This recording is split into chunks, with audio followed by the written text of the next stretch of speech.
Councilman Monti? Here. Councilman Vidal? Here. Councilman Bartholomew? Here. Mayor Delany? Here. In compliance with New Jersey's Open Public Meetings Act, Chapter 231, Public Law 1975, I hereby declare that adequate notice of this meeting has been provided specifying that this meeting will be held on this date in the municipal building, 55 River Road, Edgewater, New Jersey, at 7 p.m. This notice was sent to the Record and Jersey Journal, posted on the bulletin board in the lobby of the Borough Hall, and posted on the borough's website.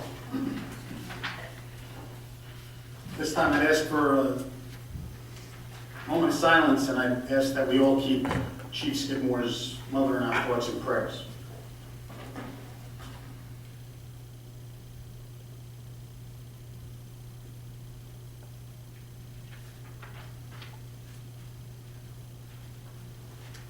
Councilman Monti, will you lead us in the salute to the flag? Allegiance to the flag of the United States of America and to the republic for which it stands, one nation, under God, indivisible, with liberty and justice for all.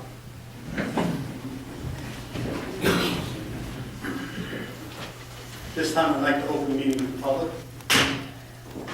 Sir? Mr. Mayor, gentlemen, good evening. My name is Martin Nadadich. I live in Hillside Park. I was here last month, and I think you probably recall me. It's in reference to the problem that I had with the illegal parking in front of a handicap spot. I was told last time that my information would be forwarded to the chief of police. He was here. I spoke with him afterwards. Yes, Honestly, I don't have an answer for you tonight. His mother had passed, I'm sorry. and he's been gone. Coming into the meeting, I would normally speak with him, but he's in Virginia right now, and I didn't get an answer. I apologize for bringing you down here. I understand that. I gave it to him that night. I'll be as brief as possible. I waited 1 week to get this call. It never came. I called him after 1 week, and I said, Chief, what's going on? He says, I'm looking into it. And I said, thank you very much. You got my number? He says, yes. And I said, okay, fine. I look forward to your call. I called again today, and I got his answer. Obviously, I did not know for just this moment that his mother had passed. She passed last week. Like I said, I had given him the paperwork that night, and he told me he was looking into it. I haven't spoken to him in the last week, so like I said, I apologize for not having. That's okay. I understand that. I empathize. I'll make sure that when he gets back, I believe tomorrow or the next day, that'll be the first thing that I see him. I feel that I must tell you that I'm not going away. I wouldn't expect it. I'm not looking further, and like I said, I'll be calling Billy, Chief Skidmore, Wednesday or Thursday. Mr. Mayor, I appreciate you and everyone here, what I've been told, and I look forward to that being done. However, I must tell you, and please, do not take this as any implied threat or veiled threat. Like I said, I'm not going away. I'm getting more and more frustrated with this. It should have been taken care of back in September. I believe that the police department should have issued a ticket and have the court decide whether I was right or wrong. Again, I'm not here to threaten anybody, and I'm not doing that. But we see with Governor Christie what a mess he's in right now for something very, very silly. And I have other options that I can pursue. I want to keep it within the borough of Edgewater.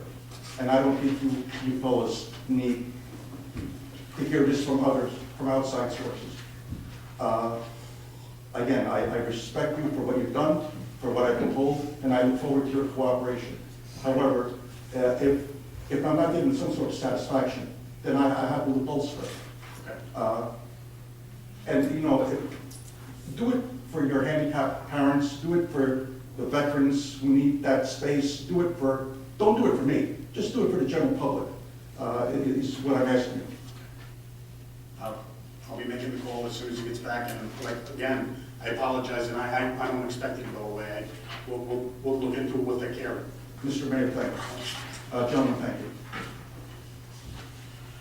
Anyone else wish to be heard? Mary?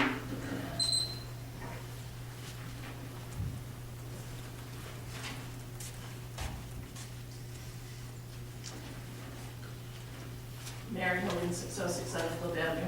I wanted to address and I know that this is not where the I always say revaluation, but it's not revaluation, where the review of the master plan is being discussed. However, Mr. Mayor, you are on that board, and Councilman Bartolomeo is on that board, and as a matter of fact, you appoint that entire board.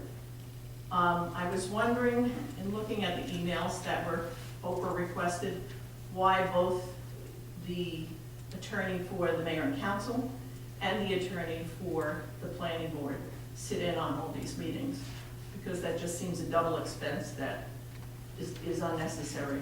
Usually we send one or the other, not both, and I don't know why they're both appearing at these meetings that are being held in terms of discussions for that with the planner.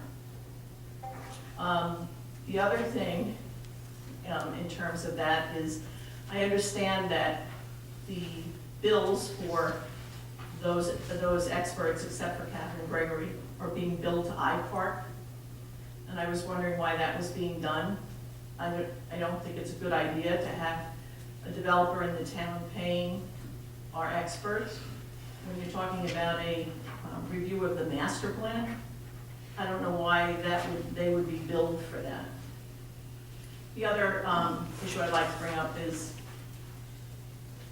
the gentleman talked about Governor Christie and Bridgegate, and there is a Senator Weinberg, when she spoke, gave a very good synopsis where she said it doesn't matter really whether he knew or didn't know. The atmosphere he created in his office was that this would be acceptable to do that. I'm seeing an atmosphere being set up in the borough where if you don't come from Edgewater, your input doesn't matter. As a matter of fact, last week, Councilman Henwood asked Attorney Boja if you could ask the people that were standing here additional information besides the name and address, because depending on what they answered, it might affect his vote as to how he voted on something. This atmosphere of, and we're aware of it because coming to the meetings we understand the atmosphere that you're not responding to us, you're not going to talk to us, and I understand, I don't accept it, but I understand that's what you do. But when you're talking to people outside, I have a real problem that it's not just who, what you consider the gadflies, the people that are the troublemakers that come to meetings, like me and members of the Independent Coalition. You are now spreading an entire atmosphere that is not healthy and not good. And one of the emails that we got was an email from the planner, Catherine Gregory, dated December 5th, and it was to Mr. Franz, and it's regarding the Edgewater re-exam. And they were trying to get it, make sure they could get it in the December meeting, to get it set up and be heard in December, which it didn't happen. But she said, and I quote, "Get it in before next year. Hopefully not too much hoopla from the neighbors since it's the holidays." This is an atmosphere that is very, very poor, because now our professionals feel what we should do is try to get things done when the public is not here. Now, when they're talking about the neighbors, they're talking about the people that reside in Edgewater, but they're also talking about all of the Hillside Park people that came and filled that room that night and gave their opinions on the re-examination of the master plan. And to take that attitude, when one of our professionals who we pay takes that attitude, let's get it done so they're not here. Let's do it in the holidays so they're not here. We always thought that's what was done, but apparently it is, or at least that's the atmosphere that's being created. I think it's a very poor atmosphere in the town. I think it's a very negative atmosphere. And I would suggest that, because I didn't see any emails coming back saying, why would you say that, or don't say that, or anything like that. Went to the attorneys, went to Mr. Franz, no comment back. I would just caution you in terms of creating that kind of an atmosphere in terms of the public, because it may come back to bite you someday. Thank you. Thank you, Mayor. Mr. Mayor, just as a, just a point of clarification, last meeting I asked Phil if there was a way that we could identify who the paid lobbyists or paid consultants that were coming before us, as opposed to our neighbors in town and our neighbors out of town, who I consider equal in terms of how I evaluate it. But there's certain people that we know are paid from in town, and for people who are paid from out of town, it just would help us so we can understand where they're coming from. I don't know That was my anybody that's concern. been here that's been paid. That's all I asked for.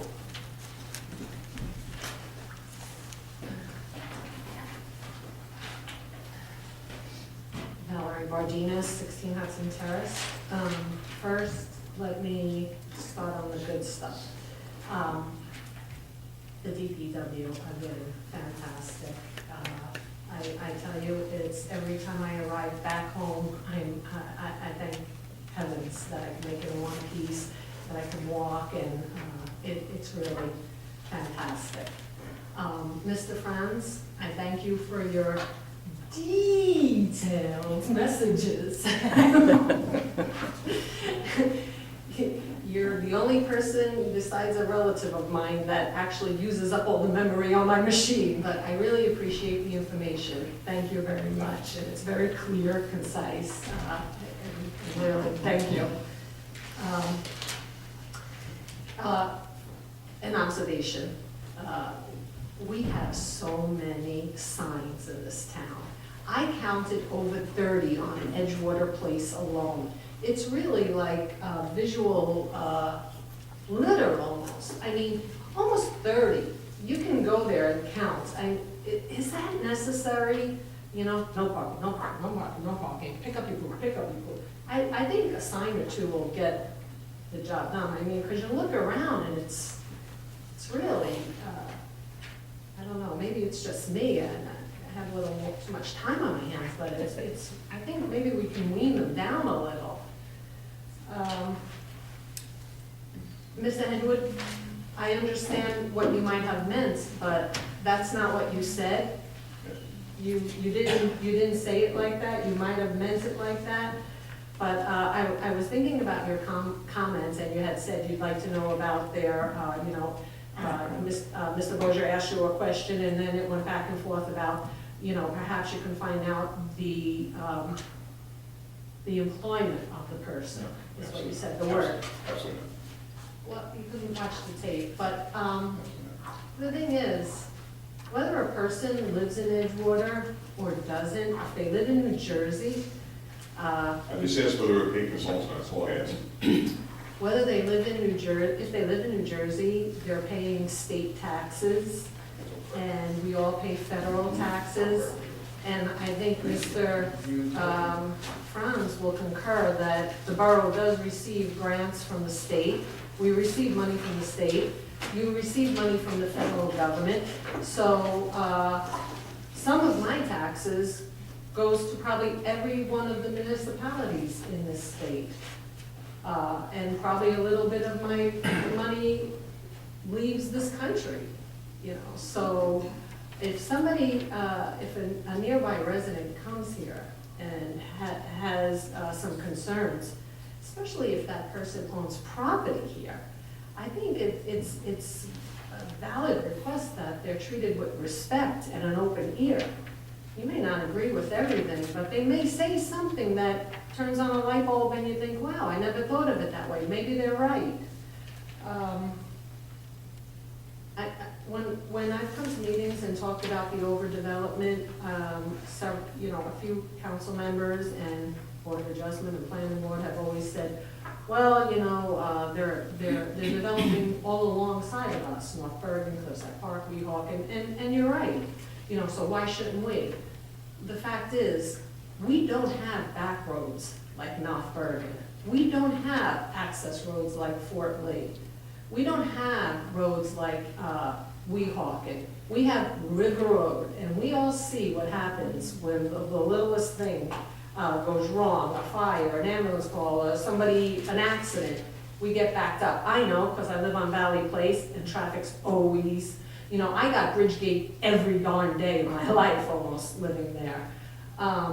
So I think it's a valid concern when a resident comes here and says, listen, you know, how much more traffic, how much more taxes are we going to pay? How many more schools do we have to build? How many more services do we have to provide? I have my thing, I got it today, it was my little gift of how much taxes I paid this year.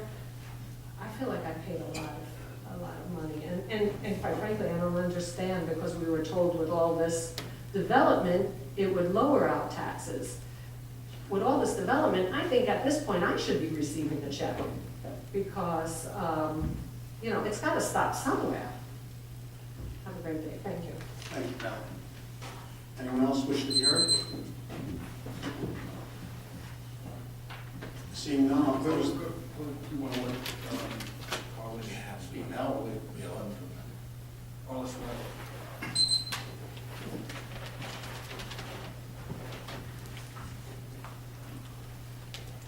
Hey guys, how are you? Carlos Fernandez from Fitness Factory. I was brought in because I'm actually, our basic health is doing 2 programs coming up this March. One is going to be a basketball league that's going to start in March at the community center. And we're basically working very close and continuing to help with Mr. right now. And basically, he asked me to come in and tell you a little bit more about what we're doing. We're going to be hosting basically a small basketball league, trying it out, see how it goes.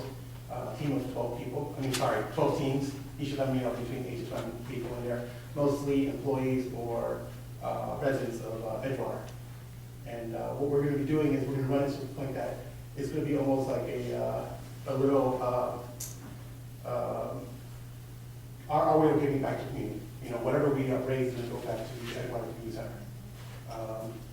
The other thing that we're going to be doing is also, we're going to be doing something as Get Fit Edgewater, or Get Moving Edgewater.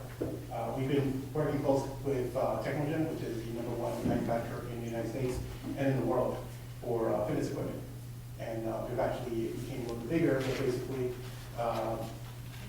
anyone that comes in, we're going to be doing a program. Anyone that comes in, they're going to be getting a digital summer, and we're going to be structuring as a big loser, kind of the biggest loser, where the one that moves the most, the one that shows the most progress, and basically comes into the club and does a lot of classes and stuff like that. They're going to be getting a prize, and at the same time, they're going to be working towards winning something for the community, where Technogen is going to have the club with the most moves, which means the pedometer and also the treadmill that moves the most.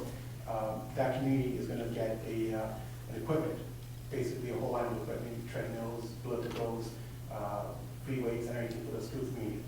So I'm working also hand in hand with Lou in regards to where we can, if we win, where that equipment is going to go to as well.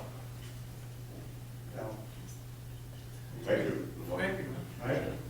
Thank you very much, Arliss. Thank you.